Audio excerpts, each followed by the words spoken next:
can't believe that we're feeling this way. And it's just ridiculous how someone can hurt you so much. So much.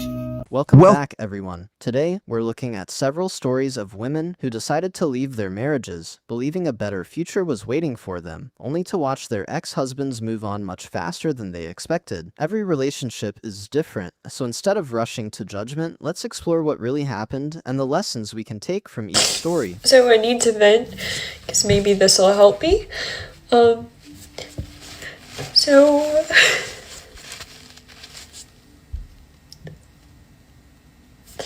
3 months after my abusive relationship, when I decided to leave him, he decided to get into a new relationship. I just found this out today. I just found out that they're getting married.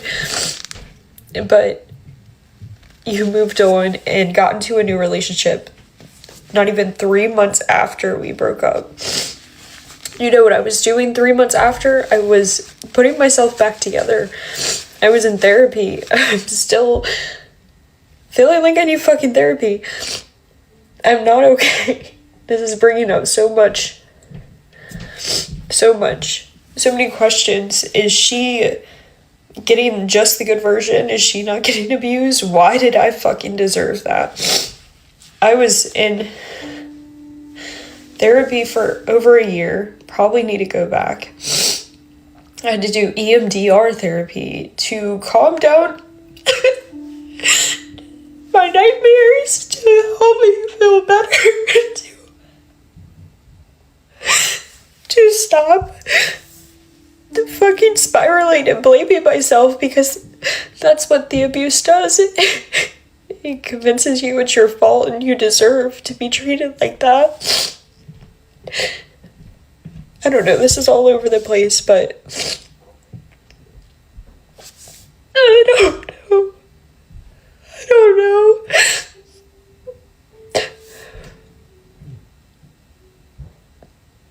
All I've ever wanted was to get married and to be loved, right? That's what I wanted. And it's like, yeah, he's probably doing it to her too. And that really fucking sucks as well. I want to protect women from that. That's why I speak about DV a lot. But I don't know. Why did I deserve that? Is he good for her?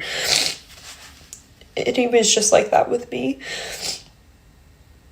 Did I do something that deserved that? Am I fucked up? It's not fair. I'm still dealing with it years later, and it's not fair. But he seems so fucking okay, and he was so fucking okay 3 months later to get right into another relationship. And I haven't dated since. I'm scared of men. Okay, shit. I was not expecting to crash out. When I found this out today, that he was getting married, I was at work. And I'm a nurse. I had to put that away. And when I got home, I was like, I need to go to the gym, so I don't want to think about it. I went to the gym, and when I got home, I was like, okay, let me process this. And so many questions are coming up. I don't know. It's fucked up. I didn't deserve any of that.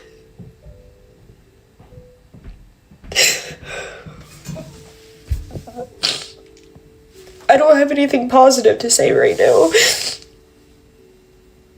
Yeah. If you've ever been through this, I'm sorry. I wish people were held accountable for their shit. Ask yourself Hold on. this. Why let your ex's new relationship determine your self-worth? That's a dangerous mindset. If the relationship was genuinely unhealthy or abusive, then their remarriage doesn't suddenly prove you were the problem. Many people spend years searching for closure from the same person who caused them pain, but real healing doesn't come from their choices. It comes from your own growth. Whether they've changed or stayed exactly the same, your peace shouldn't depend on what they're doing. So I've come to the realization tonight, I'm not made to date in 2023. I don't understand where the hell Let it out. this is going to. I'm not made for situationships, whatever the that means. I don't know. I'm made to be a wife and a mom. I want my man to come home to me. I want to have dinner cooked. I want laundry done. I want to do all that. That's what I'm made for. That's what God made me for. I know people are going to be like, it's 2023. Women don't need to be doing that. If someone I truly want experienced emotional, verbal, or psychological abuse, leaving may have been the healthiest and safest decision. No one should feel trapped in a harmful relationship. At the same time, it's important to remember that we're only hearing one perspective. Relationships are rarely black and white, and social media almost never tells the entire story. One thing worth respecting is that she asked viewers not to attack her ex-husband. That shows maturity. Hopefully, both individuals find healing and move forward in a healthy place. Today, I walked away from my marriage and I left my husband. Not everything you see on social media is the truth, and it's been a really long, hard battle of trying to make things work, and I can only take so much emotional and verbal and psychological neglect that I have to start thinking about my future child and protecting her as well. And as much as it hurts, it was for the best. And obviously I'm really upset that things turned out this way. But it had to be done because I was gonna miscarry if it didn't, from the stress of having to deal with a toxic relationship. I asked for prayers and I asked for peace and kindness. Please don't contact my husband.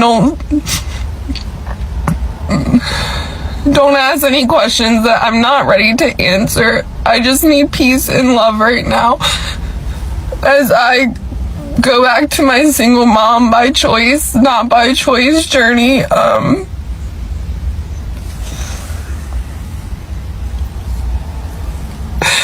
It's a nightmare. I'm living in a nightmare.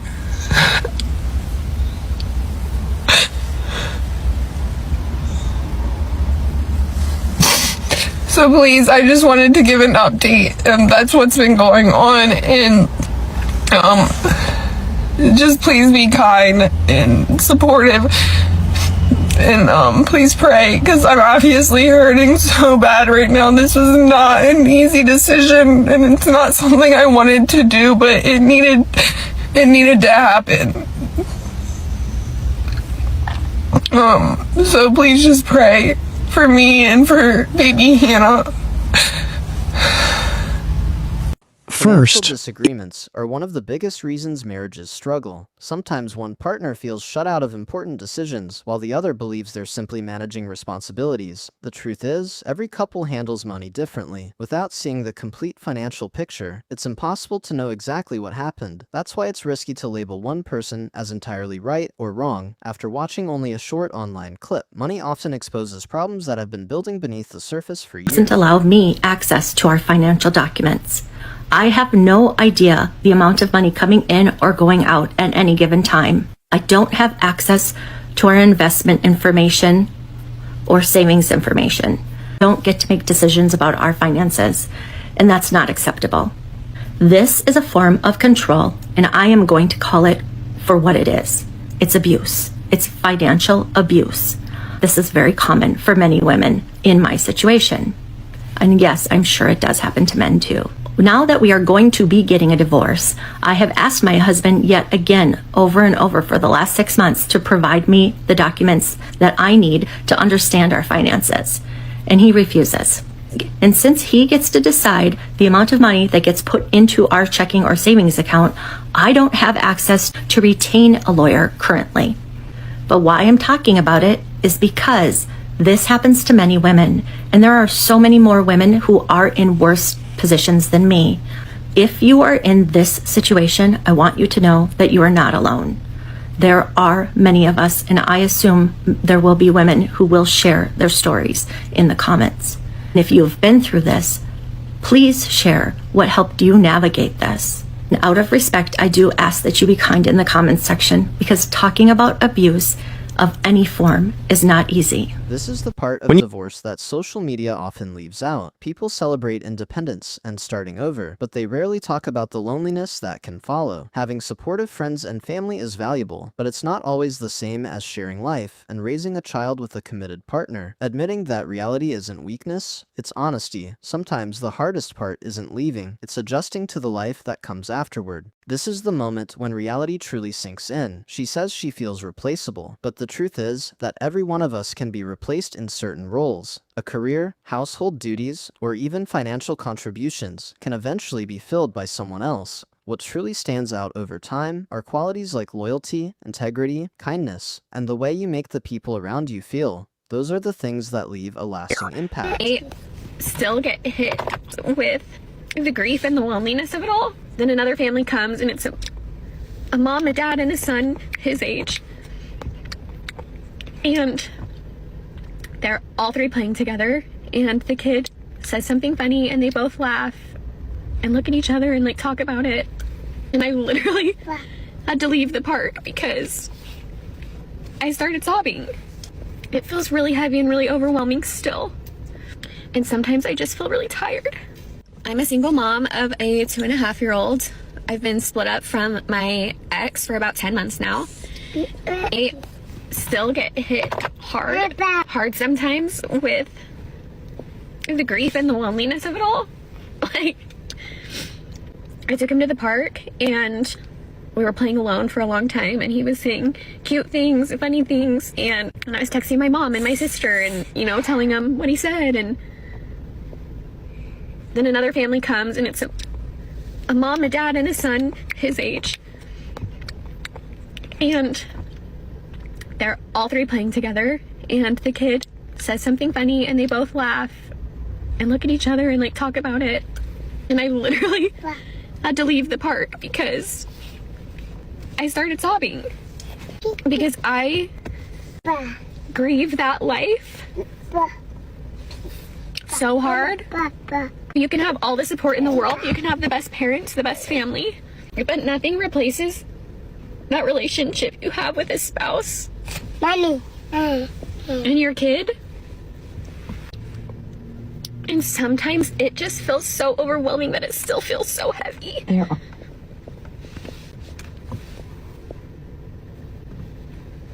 And that the guilt still eats away at me, even though I know it was the right decision. Just the guilt that I can't give my son, like, that life. There are no phones connected. Connect the phone. And sometimes I just feel really tired. This is all to say, if you're doing this too, you're not alone. Like, it freaking sucks. I don't know when it's supposed to get easier. I don't know if it ever will. I don't know if this is just the pain I feel forever. But if it is, I feel it with you. You can hear the emotion in her voice, and that's something worth acknowledging. Walking away from 8 years of shared memories is never an easy decision, but one question remains. Was the marriage truly beyond saving, or did both people simply stop trying to repair it? There's an important difference. Marriage requires effort from both sides, and ending it should ideally come only after every reasonable attempt to make it work has been exhausted. Once both people move on, there's often no easy path It just doesn't feel good to be replaced so easily. And I always knew that I could be replaced because every wife, mom, whoever you are, even men. Everybody is replaceable. And you don't think you are until you are replaced. And for a man like my husband, my cooking can be replaced by a chef or delivered meals. My cleaning can be replaced by a cleaning lady. My love can be replaced because he doesn't want it.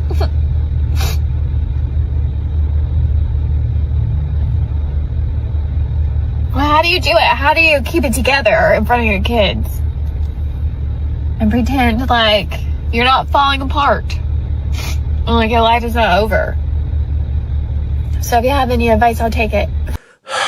There's a lot of honesty in what she's saying. Divorce doesn't magically erase love, and that's something many people can relate to. Feelings don't always disappear just because the relationship ends. But love alone isn't enough to rebuild a marriage. A lasting relationship requires commitment, trust, communication, and two people who are equally willing to choose each other every single day. One person's effort, no matter how sincere, can never carry the entire relationship. This is the last day in my house that I've lived at for the last 8 years, and I'm packing, I'm loading things up in my car, and